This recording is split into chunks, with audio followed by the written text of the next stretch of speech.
বিসমিল্লাহির রহমানির রহিম। সূরা আন-নাবা, আয়াত সংখ্যা 40টি, সূরা সংখ্যা 78, পারা 30। তারা পরস্পরে কি বিষয়ে জিজ্ঞাসাবাদ করে? মহাসংবাদ সম্পর্কে, যে সম্পর্কে তারা মতানৈক্য করে না, সত্তরই তারা জানতে পারবে। অতঃপর না, সত্তরই তারা জানতে পারবে। আমি কি করিনি ভূমিকে বিছানা এবং পর্বতমালাকে প্যারেক? আমি তোমাদেরকে জোড়ায় জোড়ায় সৃষ্টি করেছি। তোমাদের নিন্দাকে করেছি ক্লান্তি দূর করি, রাত্রিকে করেছি আবরণ, দিনকে করেছি জীবিকা অর্জনের সময়।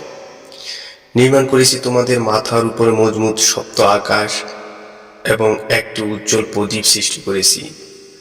আমি জলধর মেঘমালা থেকে প্রচুর বৃষ্টিপাত করি, যাতে তদ্বারা উৎপন্ন করি শস্য, উদ্ভিদ ও পাতাঘন উদ্যান। নিশ্চয় বিচার দিবস নির্ধারিত হয়ে রয়েছে। যেদিন সিংহায় ফু দেওয়া হবে, তখন তোমরা দলে দলে সমাগত হবে। আকাশ বিদীর্ণ হয়ে তাতে বহু দরজা সৃষ্টি হবে এবং পর্বতমালা চলিত হয়ে মরীচিকা হয়ে যাবে। নিশ্চয়ই জাহান্নাম প্রতীক্ষায় থাকবে সীমা লঙ্ঘনকারীদের আশ্রয়স্থল রূপে।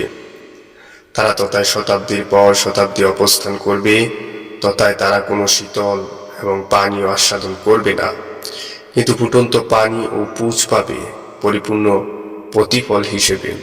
নিশ্চয়ই তারা হিসাব নিকাশ আশা করত না এবং আমার আয়াতসমূহকে পুরোপুরি মিথ্যা আরোপ করত।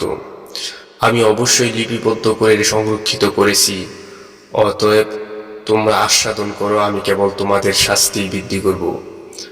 পরহেজগারদের জন্য রয়েছে সাফল্য, উদ্যান, আঙুর, সমবয়স্কা পূর্ণ যৌবনা তরুণী এবং পূর্ণ পান পাত্র। তারা তথা অসার ও মিথ্যা বাক্য শুনবে না।